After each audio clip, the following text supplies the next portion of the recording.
Friends, ఈ రోజు కూడా ఒక చక్కటి స్పైన్ చిల్లింగ్ హారర్ స్టోరీతోని నేను మీ ముందుకైతే వచ్చేసాను. నేను మీ అంజని, మీరు చూస్తున్నది ఎస్ఆర్కే హారర్ స్టోరీస్.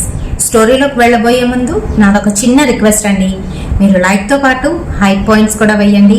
లైక్ చేయడం వల్ల వీడియో అయితే ముందుకు వెళ్తుంది, హై పాయింట్స్ ఇవ్వడం వల్ల ఛానల్ అయితే ముందుకు వెళ్తుందండి. ఇంకా కొత్తగా చూస్తున్న వాళ్ళు నన్ను సపోర్ట్ చేయాలి అనుకుంటే తప్పకుండా ఛానల్ని సబ్స్క్రైబ్ చేసుకోండి. మీరు సబ్స్క్రైబ్ చేసుకోగానే పక్కన ఒక బెల్ ఐకాన్ కూడా వచ్చేస్తుంది. అది కూడా హిట్ చేసినట్లయితే నేను పెట్టే ప్రతి వీడియో నోటిఫికేషన్ మీ వరకు అయితే వచ్చేస్తుందండి. మరి మీకు జరిగిన రియల్ హర్రర్ ఇన్సిడెంట్స్ నాతో షేర్ చేసుకోవాలి, మన ఛానల్లో ఇక్కడ ఇలా స్టోరీగా వినాలి అనుకుంటున్నారా? అయితే డిస్క్రిప్షన్ బాక్స్లోని నా ఇన్స్టాగ్రామ్ లింక్ని పిన్ చేస్తున్నాను. ఆ లింక్ మీద క్లిక్ చేశారనుకోండి, డైరెక్ట్గా నా ఇన్స్టాగ్రామ్ పేజ్లోకి అయితే వెళ్తారు. అక్కడ మీరు మెసేజ్ ఆప్షన్లోకి వెళ్ళి నాకైతే మెసేజ్ చేయొచ్చు మీ స్టోరీస్ని. మరి ఇంకెందుకు ఆలస్యం, లేట్ చేయకుండా ఈరోజు వీడియోలోకి వెళ్ళిపోదాం.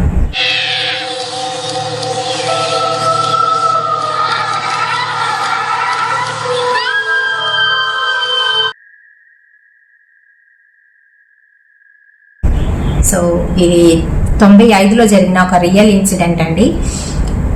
మరి అప్పుడు రాజమండ్రిలోని ఒక చిన్న మారుమూల పల్లెటూరులోనైతే జరిగింది. అయితే అప్పటికి ఇంకా ఏవి కూడా డెవలప్ అవ్వలేదు కదండి. ఆ టైంలోనే ఏంటి అని అంటే ఒక బ్రాహ్మిన్స్ కుటుంబంలోని జరిగిన ఒక రియల్ ఇన్సిడెంట్ ఏంటి అని అంటే, కుమారి ఇంకా వాళ్ళ ఆయన సౌమ్యాజులు, వాళ్ళకి 3 పిల్లలు, 2 అమ్మాయిలు, 1 అబ్బాయి. వాళ్ళు ఏం చేశారు, ఒక ఇంటిని అయితే అద్దెకి తీసుకున్నారు. ఆ ఇల్లు ఏంటి అని అంటే 3 పోర్షన్లు అయితే ఉంటాయి. వెనకాతలు ఒక పెద్ద నెయ్యి, ముందుకేమో బోరింగ్ ఉంది, నీళ్ళకి అసలు కొదవే లేదు. పెరట్లోనే మరో పక్క అంటే నూతికి ఆపోజిట్లోని బాత్రూమ్స్ అయితే ఉన్నాయి. వాస్తుపరంగా కూడా చాలా బాగుంది. పైగా సొంతిల్లు కాదు, అద్దెకి అయినప్పటికీ కూడా వాస్తు అయితే పర్ఫెక్ట్గా ఉంది, బాగుంది. అతి తక్కువకి అద్దెకైతే ఇస్తున్నారు. ఇంకా చూసి వాళ్ళు ఆ ఇంట్లోకి అయితే దిగిపోవడం జరిగింది. ఇంకా పైగా వచ్చేది వేసవి కాలం కాబట్టి అలాంటి ఇల్లు అయితే బాగుంటుంది అని చెప్పి 3 పిల్లలతోని వాళ్ళు ఆ ఇంట్లోకి అయితే దిగిపోయారు, వాస్తు బాగుంది అనే కారణంతో. అంతేకాదు వెనకాతల పెరడ్లోని పెద్ద పెద్ద చెట్లు అయితే ఉన్నాయి, చక్కగా చల్లగా కూడా ఉంటుంది అని చెప్పి వాళ్ళ ఆలోచన అన్నమాట. మరైతే ఆ ఇంట్లోకి దిగిన తర్వాత ఒక వారం రోజులు బాగానే గడిపేశారు. అయిపోయింది, అన్నీ కూడా సర్దేసుకున్నారు. దేవుడి పటాలు మేకులు కొడదాం అంటే మేకులేమో గోడలోకి దిగట్లేదు. దేవుడి పటాలు గోడలకి శీలలు కొట్టి పెడదాం అంటే అవి దిగట్లేదు కాబట్టి ఆ దేవుడి పటాలని కిందనైతే పెట్టుకున్నారు. ఇంకా అన్నీ కూడా సర్దేసుకున్నారు. సర్దేసుకున్న తర్వాత ఆ రోజు వీళ్ళు బయటికి అయితే వెళ్ళారు. అంటే ఫ్యామిలీ అందరూ కూడాను బయటికి అయితే వెళ్ళారు ఏదో సినిమా చూడటానికి. చూసుకొని సాయంత్రం అది చూసుకొని రాత్రికి అయితే ఇంటికి చేరుకున్నారు రిక్షాలోని. మరి ఇంటికి వచ్చిన తర్వాత ఇల్లంతా చిమ్మ చీకటిగానైతే ఉంది. ఈలోగా స్వామియాజులేమో ఆవిడనైతే తిడుతున్నాడు, ఏమే ఒక్క దీపం అయినా పెట్టకుండా అలానే వచ్చేసావు, సినిమా అంటే ఇంకంతే, అన్నీ మర్చిపోతావు అని ఆవిడనైతే తిడుతున్నాడు. లేదండి, త్వరగా బయలుదేరాం కదా, ఇంకా అప్పటికి లైట్లు వేయడం అందుకని లైట్లు వేయలేదు, దేవుడి గదిలోని దీపం పెట్టాను అని చెప్తుంది. ఇంకా లోపలికి వెళ్లేసరికి ఇల్లంతా చిమ్మ చీకటిగానైతే ఉంది. లైట్లు అయితే వేసుకున్నారు, దేవుడికి పెట్టిన దీపం కూడా ఘనం అయిపోయింది. ఆవిడ ఎప్పుడు పెట్టిందో అప్పుడే ఘనం అయిపోయింది, వాళ్ళు చూసుకోలేదు ఆ సంగతి. మరి అయితే ఇంకా ఇలానే లోపలికి వచ్చారు. లోపలికి వచ్చి పిల్లలు ఏంటి అని అంటే పక్కన ఉన్న పోర్షన్లోని వాళ్ళ బట్టలు అవన్నీ కూడా పెట్టుకున్నారనమాట. ఆ పోర్షన్లోకి అయితే వెళ్ళారు. తలుపు తీయగానే పోర్షన్ అంతా కూడాను కుక్క చచ్చిన వాసన అయితే కొడుతుంది, చాలా దారుణంగానైతే వచ్చింది. వచ్చేసరికి ఇంకా పిల్లలు చిచి ఇక్కడ వాసన వస్తుంది అని అరుస్తున్నారు. అరుస్తుంటే తల్లిదండ్రులు ఇద్దరు కూడాను వచ్చారు. ఏమైందరా, ఎందుకు అలా అరుస్తున్నారు అని అంటే, ఏం లేదు ఇక్కడ కంపు కొడుతుంది చూడండి ఎలా వాసన వస్తుందో అని అంటే, ఆ కిటికీలు తీసి తగలడండి అంటే, అయితే పెద్దమ్మాయి వెళ్ళి కిటికీ అయితే ఓపెన్ చేసి తెరిచి హుక్ ఏదో పెడుతూ తన కళ్ళు అటుపక్క నుయ్య కనబడుతుంది అనమాట. ఆ నూతి వైపు అయితే వెళ్ళేసరికి అక్కడ ఎవరో ఒక ఆమె తెల్ల చీర కట్టుకొని నూతి పైన గట్టు పైన అయితే కూర్చొని ఏడుస్తూ తిని కాస్త చూసి తిని ఎలా చూడగానే నూతిలోకి అయితే దూకేసింది. దూకేసరికి ఒక్కసారిగా జల్లు మణిపోయింది తనకి ఒళ్ళంతాను. అనిపోయి గట్టిగా అరిచి అమ్మా నాన్న ఇలా రండి అంటూ గట్టిగా పిలుస్తుంది, ఏడుస్తుంది, భయపడిపోతే ఏమైంది అంటూ తన దగ్గరికి అయితే వెళ్ళారు. తనకి అప్పటికి ఒక 14 ఏళ్ళు అయితే ఉంటాయి అమ్మాయికి. మిగతా 2 పిల్లలు బట్టలు మార్చుకుంటున్నారు. అయితే ఏమైంది అనుకొని వీళ్ళు వచ్చేసరికి నూతి దగ్గర ఎవరో ఉన్నారు నాన్న అని వాళ్ళకైతే చెప్తుంది. చెప్పేసరికి ఎవరుంటారు, ఎవరు లేరు అంటూ స్వామియాజులు గారు అయితే కసురుకున్నారు. చూసారు, అక్కడ ఎవరు లేరు. అదిగో చూడు ఎవరు లేరు అంటే, లేదు నాన్న ఎవరో కూర్చున్నారు, నూతిలోకి దూకేశారు అని తనైతే ఏడ్చుకుంటూ చెప్తుంది. ఎవరూ లేరు, అంతా నీ భ్రమ, పద అయితే తీసుకువెళ్తాను చూపిస్తాను అంటూ అతను కొంచెం మూర్ఖత్వం అన్నమాట. లాక్కొని తీసుకువెళ్ళాడు. వద్దొద్దు అంటున్నా కూడాను వినకుండా, వాళ్ళ అమ్మ చెప్తున్నా కూడా లాక్కొని అయితే తీసుకువెళ్ళాడు. ఇదిగో చూడు ఏముంది, ఏమీ లేదు అంటూ మళ్ళీ తీసుకొచ్చేసాడు. తను అప్పటికే భయపడిపోయి వణికిపోతుంది. అయిపోయింది. ఇంకా తెల్లవారేసరికి పిల్లలిద్దరూ లేచారు, కానీ ఈ పెద్ద అమ్మాయి మటుకు వణికిపోతూ ఫీవర్ వచ్చేయడంతో లేవలేకపోయింది.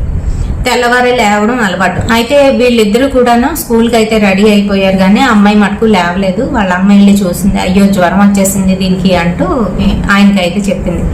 సరే ఇప్పుడు ఏం చేయమంటావు నన్ను, జ్వరం వస్తే ఆ తర్వాత నువ్వే తీసుకువెళ్ళు డాక్టర్ దగ్గరికి, నాకు ఆఫీస్కి లేట్ అయిపోతుంది, వెళ్ళకపోతే ఈరోజు మేనేజర్ గడి తిడతాడు అని చెప్పేసి తను రెడీ అయిపోయాడు. క్యారేజ్ ఏదో కడితే పట్టుకొని అయితే వెళ్ళిపోయాడు. ఈ అమ్మాయి నీరసంగానైతే ఉంది, దానికి ఓపిక కూడా లేదు. అయినా కూడా ఊరుకోరు, స్నానం చెయ్యాల్సిందే. మరి అలానే వెళ్ళి గబగబా స్నానం చేసేసి తను వస్తున్న సమయంలో సగం బట్టలు వేసుకుందనమాట, సగం టవల్ చుట్టుకుంది. తను బాత్రూంలో నుంచి ఇలా బయటకు అయితే వచ్చింది. వచ్చేసరికి నూతి దగ్గర మళ్ళీ అదే అమ్మాయి కూర్చొని ఈ అమ్మాయి కాసి కోపంగానైతే చూస్తుంది. భయంతో అరిచి అక్కడే కళ్ళు తిరిగి పడిపోయింది అమ్మాయి. పడిపోయేసరికి ఇంకా అరుపు విని లోపల పనిచేస్తున్న వాళ్ళ అమ్మ అయితే వచ్చింది. ఏమైంది అయ్యో అంటూ లేవదీసి లోపలికి తీసుకువెళ్ళింది. ఇంక ఇలా లాభం లేదు, డాక్టర్ దగ్గరికి తీసుకువెళ్ళాలి అంటూ బయటికి తీసుకొచ్చి ఆటో ఏదో బేరం ఆడుకొని వీళ్ళు డాక్టర్ దగ్గరికి అయితే వెళ్ళిపోయారు తలుపులు వేసుకొని. ఇంటికి వచ్చేసరికి ఆలస్యం అయిపోయింది, 1:30 ఎంతో అయిపోయింది. పిల్ల అప్పటికే కాస్త నీరసంగా ఉంది. టాబ్లెట్లు ఇంజెక్షన్ ఏదో ఇచ్చారు. ఇంజెక్షన్ ఇవ్వడంతో కొంచెం కోలుకుంది. ఇంటి లోపల ముందంతా కూడాను కాస్త స్థలము, ఆ తర్వాత ఇల్లు, మళ్ళీ వెనకాతలంతా కూడా పెరడనమాట. అయితే ఇంటికి వచ్చి ఇలా తలుపులు తీసేసరికి మళ్ళీ అదే వాసన, కుక్క చచ్చిన వాసన అయితే వస్తుంది. నిన్న కూడా ఇలానే వచ్చిందమ్మా అని చెప్తుంది వాళ్ళ కూతురు. అదేంటి ఆ పోర్షన్లోనే ఎటువంటి వాసన రావట్లేదు, ఈ పోర్షన్లోనే ఇలా ఎందుకు వస్తుంది అనుకుంటూ ఆవిడ గబగబా వెళ్ళి తలుపులు అయితే తీస్తుంది. అమ్మ వద్దు, తీకు నాకు భయం వేస్తుంది, అక్కడ నూతి దగ్గర ఎవరో ఉన్నారమ్మా, నేను నిజంగానే చెప్తున్నానమ్మా అని ఆ అమ్మ అయితే చెప్తుంటే సరే ఇంకెందుకులే అని చెప్పేసి తలుపులు దగ్గరికి వేసేసి అగరబత్తి వెలిగించి పెట్టింది. ఏం కాదులే అమ్మా, టాబ్లెట్లు వేసుకో తగ్గిపోతుంది, అన్నం తినేసి టాబ్లెట్లు వేసేసుకొని కూతురికి అయితే చెప్పి ఉండి అన్నం కలుపుకొని వస్తాను అని అంటే సరేనని చెప్పి ఆ అమ్మాయి అలాగా బాగా నీరసంగా ఉండడంతో కళ్ళు మూసుకొని పడుకుంది. ఒక తన పక్కన వచ్చి ఎవరో కూర్చున్నట్టుగానైతే అయ్యింది. కళ్ళు విప్పి ఇలాగైతే చూసింది, మగతగానైతే ఉంది. ఇలా అయితే చూసేసరికి వాళ్ళ అమ్మ కూర్చొని తినకాసే ఇలాగా చూస్తూ ఏంటో ఒక క్రీపీ స్మైల్ అయితే ఇచ్చింది. అంటే నవ్వింది అనమాట, సందర్భం లేకుండా నవ్వేసరికి ఆ నవ్వును చూసి ఏమైందమ్మా, అన్నం తెచ్చావా అని అడుగుతుంది ఈ అమ్మాయి. అడుగుతుంటే ఇదిగో తెచ్చాను తిను శ్రవంతి అంటూ తన కంచంలోని అన్ని పేగులు, రక్తం, మాంసం అయితే ఉన్నాయి, అది తీసి తన నోటి దగ్గర అయితే పెడుతుంది. అంతే, ఈ లోపు ఇంకా గట్టిగా అరిచేసి అమ్మాయి వాంతి చేసేసుకుంది. శ్రవంతి వాంతి చేసుకునే లోపు ఈ లోపు కుమారి అయితే వచ్చింది. ఏమైంది అనుకుంటూ, అయ్యో ఏటలా వాంతి చేసేసుకున్నావు అంటూ తనకైతే క్లీన్ చేసింది. అమ్మ ఇప్పుడు ఎవరో నీలాగే వచ్చారమ్మా అని ఆ అమ్మాయి అయితే చెప్తుంది. కానీ ఆవిడ పెద్దగా పట్టించుకోలేదు. కారణం ఏంటి అని అంటే తన ఫీవర్లో ఉంది కదా, ఏవేవో ఆలోచిస్తుంది, ఎనిమిక్ పేషెంట్ కూడా, అందుకనే ఇలాంటి ఇల్యూషన్స్ ఏవో వస్తున్నాయి అని అనుకొని ఏం లేదులే అని చెప్తూ భోజనం పెట్టబోతుంటే ఇంకా నాకు భోజనం కూడా వద్దు అని ఏడుపు మొదలు పెట్టింది. అదేంటి, టాబ్లెట్ వేసుకోవాలి కదా, టాబ్లెట్లు వేసుకుంటేనే తగ్గుతుంది, వేసుకోవాలని అంటే భోజనం చెయ్యాలి అంటూ ఆవిడేమో బలవంతంగానే 2 ముద్దలు తినిపించి టాబ్లెట్లు అయితే వేసింది. కొంచెంగా డ్రౌజీనెస్ ఉంది, పడుకుని పోయింది అమ్మాయి. అయితే సాయంత్రం మిగతా 2 పిల్లలు స్కూల్ నుంచి అయితే వచ్చేసారు. వాళ్ళ ఆయన కూడా వచ్చాడు. ఈలోగా ఈవిడ ఏవో పనులు చేసుకుంటుంది. పిల్లలిద్దరూ వచ్చి స్కూల్ యూనిఫామ్ మార్చేసి మామూలు బట్టలు అయితే వేసుకుంటున్నారు. వాళ్ళ అక్క అలానే పడుకొని ఉంది. దగ్గరికి వెళ్ళారు. అక్క ఎలా ఉంది అని చిన్నపిల్ల అయితే అడుగుతుంటే అప్పటికి ఆ అమ్మాయి అసలు స్పృహలోనే లేదు. ఒళ్ళంతా చల్లగా అయిపోయేసరికి అమ్మ అక్క మాట్లాడట్లేదు, ఒళ్ళంతా చల్లగా ఉంది అనేసరికి ఇద్దరు కూడా పరిగెత్తుకొని వెళ్ళి చూశారు. చూస్తే అమ్మాయి అన్కాన్షియస్ అయిపోయింది. ఎలా అయిందో ఏం జరిగిందో వాళ్ళకి తెలియదు. ఇంకా హుటాహుటిన పిల్లలిద్దరిని ఇంట్లోనే జాగ్రత్తగా ఉండమని చెప్పి దీపాలు పెట్టుకోండి అని చెప్పేసి వీళ్ళిద్దరూ పెద్ద అమ్మాయిని తీసుకొని ఆటో అయితే ఎక్కి హాస్పిటల్కి అయితే తీసుకుపోయారు. ఇంకా చిన్నపిల్లలు ఇద్దరు ఏంటి అని అంటే ఏవో హోంవర్క్లు అయితే రాసుకుంటున్నారు. ఆ టైంలోని ఆఖరి పిల్లాడు చిన్న ఒక వాడికి ఎంతంటే 6-7 ఏళ్ళు అయితే ఉంటాయి. వాడు ఏం చేశాడు, కిటికీలు తెరుద్దాము, చల్ల గాలి వేస్తుంది లేకపోతే ఉక్కబోసేస్తుంది అని చెప్పేసి కిటికీ అయితే తెరిచాడు. తను అలా కిటికీ తెరిచేసరికి అక్కడ నూతి దగ్గర ఆవిడైతే కూర్చొని తను కాసి ఇలా చూసి నవ్వేసరికి సడన్ గా 7 ఏళ్ళు పిల్లాడు కదా చూసి భయపడిపోయాడు. అక్క అక్క అంటూ గట్టిగానైతే అరిచేసరికి వాళ్ళ అక్క రెండో అక్క అయితే వచ్చి ఏమైందిరా అంటే, చూడక్క అక్కడ నిజంగానే నిన్న అక్క చెప్పినట్టు అక్కడ ఎవరో కూర్చున్నారు అని చూపిస్తున్నాడు. తను చూసింది కానీ తనకి అక్కడ ఎవరూ కనిపించట్లేదు. మరి మీకు చాలాసార్లు నేను వీడియోస్లో కూడా చెప్పాను, కేవలం కొంతమందికి మాత్రమే అలాంటివి కనిపిస్తాయి. వాటి సెన్స్ ఉనికిని వాళ్ళు గ్రహిస్తారు. మరి కొంతమందికి కొన్ని నక్షత్రాల వారికి వాళ్ళు కనిపించరు, వాళ్ళ యొక్క సెన్సెస్ ఏవి కూడా వాళ్ళకి తెలియదు. అలానే ఈ రెండో అమ్మాయికి అసలు అక్కడ ఎవరూ కనిపించట్లేదు.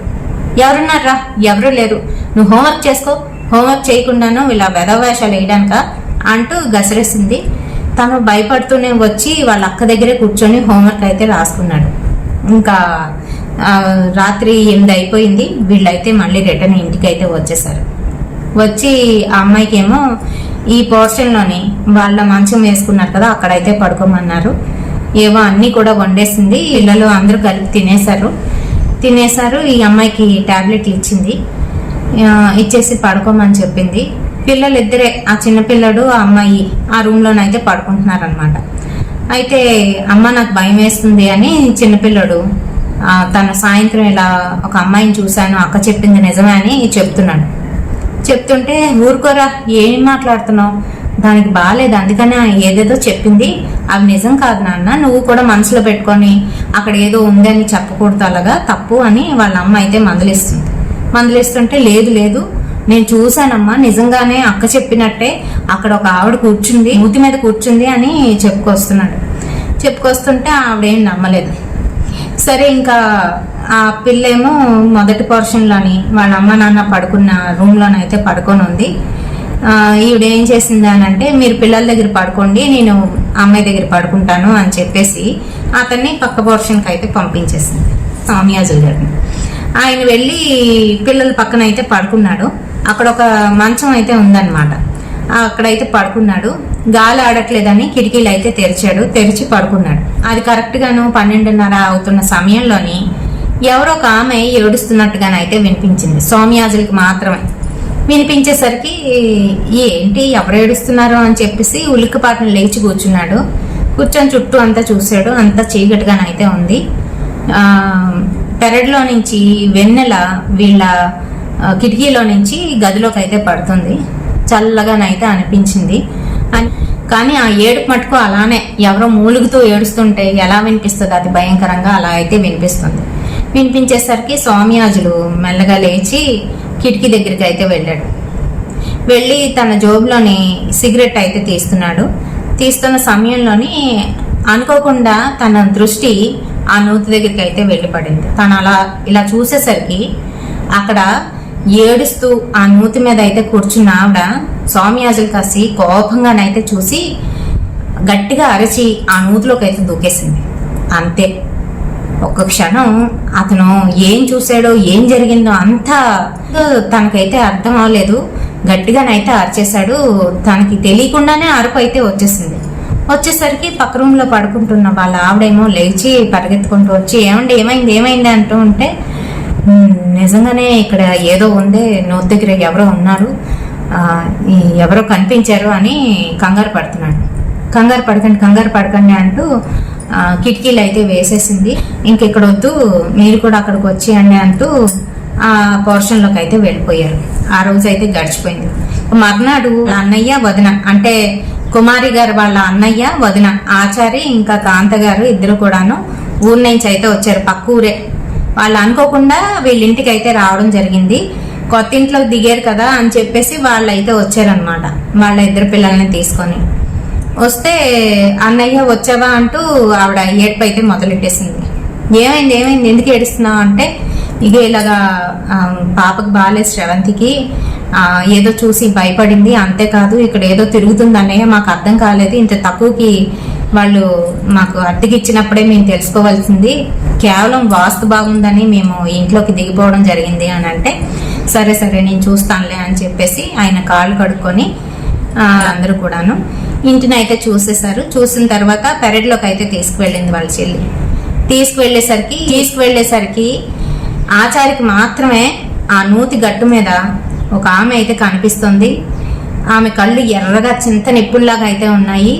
వీళ్ళందరూ కాసి కోపంగానైతే చూస్తుంది. తన నూతి పైన అయితే కూర్చొని ఉంది, కాళ్ళు ఇలా దగ్గరికి తీసుకొని చూస్తూ ఉంటూ. ఇతను ఎప్పుడైతే ఆమెను చూసి ఇలానే తీక్షణంగా చూస్తున్నాడో వెంటనే నూతిలోకి అయితే దూకేస్తుంది. అంతే అయింది. అక్కడ ఏంటి అని, సరే మీరందరూ ముందుకు పదండి అని చెప్పేసి వాళ్ళని అయితే ముందుకు పెట్టుకోమన్నాడు. అతను నూతి దగ్గరికి అయితే వెళ్ళాడు. అంతా చూశాడు పరిశీలనగాను. చూసి అనుకుంటూ వచ్చేసి చెల్లి, ఒక 2-3 రోజులు నేను ఇక్కడే ఉంటాను, నీకేం పర్వాలేదు, నేను దాన్ని పూర్తిగాను ఇక్కడ లేకుండా చేసే నేను వెళ్తాను అని వాళ్ళ చెల్లికైతే హామీ ఇచ్చాడు. అతనితో పాటుగా చేస్తున్న వాళ్ళు, ఇలా ఖాళీ ఉపాసన చేస్తున్న వాళ్ళు, ఇంకా అలాగే కొంతమంది వీటి గురించి బాగా తెలిసిన వాళ్ళని తను అక్కడ ఆ ఊర్లో తెలిసిన వాళ్ళని అయితే గ్యాదర్ చేసి వాళ్ళతోనైతే మాట్లాడాడు. ఇలా పలానా ఇంట్లోనే ఇలాగ అవుతుంది, దాన్ని మనం ఎలాగైనా ఆ ఇంట్లో లేకుండా చెయ్యాలి అని చెప్పేసి సరేనని అనుకున్నారు. అయితే మరి సాయంత్రం కల్లా ఇంటికి అయితే వచ్చేసాడు. వీళ్ళకి ఏంటంటే ఉండడానికి పిల్లలు ఉండే పోర్షన్ ఏదైతే ఉందో ఆ పోర్షన్ అయితే ఇచ్చారనమాట. అవతలది ఖాళీగానే ఉంది, అందులో ఎవరు లేరు. అయితే ఆచారి వాళ్ళ పిల్లలిద్దరూ వాళ్ళ ఆవిడకి ఆ పోర్షన్ అయితే ఇచ్చారనమాట. పిల్లలందరూ కలిసి ఆడుకోవడం అలవాటే కదా, మరి అలానే అందరూ కలిసి ఆడుకుంటున్నారు. ఆ పెద్ద పిల్లకి కూడా ఇప్పుడు కాస్త నయమైపోయింది. మరి ఇంకా రాత్రి అవడంతో వాళ్ళు భోజనాలు అవి కూడాను తొందరగా కానిచ్చేసుకొని వాళ్ళ బావతో కాసేపు మాట్లాడి, నేను చూసుకుంటానులే బావా, నీకేం ఇబ్బంది లేదు, ఈ ఇంట్లో ఎటువంటి ఇబ్బంది లేకుండా నేను చేస్తాను అని హామీ ఇచ్చి వాళ్ళైతే పడుకోవడానికి వెళ్ళిపోయారు. మరి పక్కలు సర్దుతున్న సమయంలోని వాళ్ళ పిల్లలు ఏం చేశారు, ఆ కిటికీ తలుపులు అయితే తెరిచేశారు. తెరుస్తుంటే వద్దర్రా తెరవకండి, ఆ కిటికీ తలుపులు వేసేయండి అని ఆచార్య అయితే చెప్పాడు.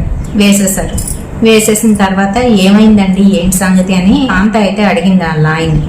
అడిగితే ఏం లేదు, ఇక్కడ బలవన్ మరణం చెందింది ఒక ఆమె ఆత్మే తిరుగుతుంది, వీళ్ళు అది చూసి భయపడుతున్నారు, నేను చేయవలసిందంతా చేసే వెళ్తాను అని ఆవిడకైతే చెప్పేశాడు. అతను కిందని పడుకున్నాడు, పిల్లలతో సహా ఆమెమో మంచం మీద అయితే పడుకుందనమాట. ఎదురుగుంటా ఆ కిటికీలు అయితే వేసినప్పటికీ కూడాను కరెక్ట్గా మళ్ళీ 12:30 అయ్యేసరికి మూలుగుతోని ఏడుపు అయితే వినబడుతుంది. ఈసారి ఆచారికి మాత్రమే కాదు అందరికీ వినబడుతుంది ఆ ఏడుపు, అతి భయంకరంగా గట్టిగానైతే వినబడేసరికి అందరూ లేచి కూర్చున్నారు భయపడిపోతూ. ఆ పోర్షన్ లో పడుకున్న వాళ్ళందరూ కూడా ఇక్కడికైతే వచ్చేసారు. నీకు కూడా వినబడుతుందా అన్నయ్య అనుకుంటూ. ఉండండి కంగారు పడకండి అని చెప్పేసి తన మెడలో ఉన్న జంధ్యాన్ని పట్టుకొని గాయత్రి మంత్రం అయితే జపించిన తర్వాత కమండలం తీసుకున్నాడు. కమండలంలోని ఉన్న జలాన్ని మంత్రీకరణ చేసి ఆ జలాన్ని పట్టుకొని మీరందరూ ఇక్కడే ఉండండి, నేను వెళ్ళొస్తాను అన్నాడు. అంటే ఆ రాత్రి సమయంలో తన భర్త అక్కడికి వెళ్తే ఏమవుతుందో తెలియక ఆవిడ కాంత వద్దని చెప్తుంది. వద్దండి వెళ్ళకండి, మీ వాళ్ళందరూ వచ్చిన తర్వాత వెళ్తురు అంటే లేదు లేదు ఏం కాదు, నువ్వు కంగారు పడుకు, లేకపోతే ఇలానే భయపెడుతుంది అది అని తనకైతే చెప్పాడు. చెప్పిన తర్వాత వెనక్కి అయితే వెళ్ళాడు ఆ కమండలం పట్టుకొని. వెళ్ళి దాని కాస్త చూసేసరికి అది ఎర్రటి కళ్ళతోని అతి భయంకరంగా ఇంకా ఎక్కువ పిచ్చి పెంచి ఏడుస్తుంది. ఏడ్చి గట్టిగా అరుస్తుంది. అరిచేసరికి తన చేతిలోకి నీళ్లను తీసుకొని మంత్రించి ఆ నీళ్లనైతే దాని మీద చల్లాడు. వెంటనే నూతిలోకి దూకేసిన వెంటనే ఇతను మళ్ళీ కొంచెం నీళ్లు తీసుకొని నూతి చుట్టూనైతే చల్లాడు. నూతి చుట్టూ కూడాను మంత్రించి అంటే బంధించినట్టుగానైతే చేసి మళ్ళీ రిటర్న్ వచ్చి కాళ్ళు కడుక్కొని అప్పుడు లోపలికైతే వెళ్ళాడు. వెళ్ళి కంగారు పడకండి, దాన్ని ప్రస్తుతానికి నేను బయటికి రాకుండా బంధించి ఉంచాను, రేపు చూద్దాము, రేపు మన వాళ్ళందరూ వస్తారు, హోమం చేస్తున్నాం మేము అని చెప్పి కంగారు పడకండి, నేను అన్ని కూడా ఏర్పాట్లు చేశాను అని చెప్పడంతో వాళ్ళందరూ కూడాను కాస్త ఊపిరి పీల్చుకున్నారు. ఇంకా ఆ రోజు అయితే గడిచిపోయింది. మర్నాడు వీళ్ళు హోమానికి కావాల్సినవన్నీ కూడా సిద్ధపరచుకొని అంతా రెడీ చేసేసరికి సాయంత్రం సమయంలోని ఆ పక్క పోర్షన్లోని వీళ్ళైతే హోమానికి ఏర్పాట్లు చేసుకుని అక్కడైతే మొదలు పెట్టారు. హోమం చేస్తుంటే అది గట్టిగా అరుపులు, నూతిలో నుంచి అరుపులు, కేకలు. నా ఇంటికి వచ్చి నన్ను తోలేద్దామని చూస్తారా మీరందరూ పొండి, లేకపోతే మీ అందరినీ మింగేస్తాను అని. అయితే ఇతను వాళ్ళందరికీ కూడాను రాత్రే చెప్పాడు, నేను అక్కడ బంధించాను, మీరు నూతి దగ్గరికి వెళ్ళకండి ఎవరు కూడా పొరపాటున కూడాను అని చెప్పేశాడు. అందరూ కూడా అలానే నూతి దగ్గరికి వెళ్లకుండానైతే ఉన్నారు. ఇక్కడ హోమం జరుగుతుంది. ఈ సమయంలోని అందరూ అక్కడే ఉన్నారు, ఎవరు కూడా వెనక్కి వెళ్ళలేదు. ఆ సమయంలోని పెద్దమ్మాయి ఎలా వెళ్ళిపోయింది, వెనక్కి అయితే వెళ్ళిపోయింది. బాత్రూమ్ కని వెళ్ళిన అమ్మాయి అటుపక్కే కదా, బాత్రూమ్స్ కి ఎదురుగానే కదా ఆ నూతి దగ్గరికి అయితే వెళ్ళిపోతుంటే ఆ చిన్న అబ్బాయి ఉన్నాడు కదా, అమ్మ అక్క చూడు అటుపక్క వెళ్ళిపోతుంది అని చూపించేసరికి గబగబా వీళ్ళు భయపడిపోయి అమ్మ శ్రవంతి అంటూ బయటకైతే వెళ్ళారు. వెళ్తూ ఉన్న సమయంలోనే ఆ అమ్మాయి బాత్రూంలో నుంచి బయటకు వస్తుంది. అక్కడ కనిపించింది శ్రవంతి కాదు, వీళ్ళకి అలా క్రియేట్ చేసింది అనమాట, అలాంటి ఒక ఇల్యూషన్ క్రియేట్ చేసింది. వీళ్ళు భయపడిపోయి ఇంకా అమ్మాయిని కూడా లోపలికైతే తీసుకొచ్చేసారు. ఇంకా క్రతువు అయితే పూర్తి చేసిన తర్వాత అక్కడ పూర్తిగాను ఆ అమ్మాయిని అయితే బంధించడం జరిగింది. ఆ నూతిని వాడకుండా అందులోనే వాళ్ళు ఆ అమ్మాయిని అయితే బంధించడం జరిగింది. అయితే ఆ తర్వాత వాళ్ళు ఆ ఇంటిని కూడాను ఖాళీ చేసేసి వెళ్ళిపోవడం అయితే జరిగింది. ఒక 3 months వాళ్ళు ఆ ఇంట్లోనే ఉన్నప్పటికీ కూడాను వాళ్ళు చాలా ఇబ్బందులను అయితే ఎదుర్కోవడం జరిగింది. అయితే ఆ తర్వాత వాళ్ళకి తెలిసిన విషయం ఏంటి అని అంటే, ఆ ఇంట్లోని వీళ్ళకన్నా ముందు అద్దెకునే కపుల్స్ ఎవరైతే ఉన్నారో ఆ అబ్బాయి ప్రతిదానికి అనుమానంతో ఈ అమ్మాయిని ఏదో ఒకటి అనేవాడంట. అంతేకాకుండా ఎవరితోనో అలా అయితే మాట్లాడేసరికి అమ్మాయికి పౌరుషం వచ్చి నూతిలోనైతే దూకేసింది. ఆ నూతిలోని అయితే అప్పటికి ఆ అమ్మాయికి తెలియని ఇంకొక విషయం ఏంటి అని అంటే కడుపుతో ఉంది. అమ్మాయి అలా నూతిలో దూకేసరికి అయితే అలా ఆత్మగానైతే మారిపోయింది. మరి ఈ రియల్ ఇన్సిడెంట్ మీకు ఎలా అనిపించింది అనేది కామెంట్ సెక్షన్ లో అయితే కామెంట్ చేయండి. రేపటి సరికొత్త వీడియోతోని మళ్ళీ మీ ముందుకైతే వచ్చేస్తాను. Until then by.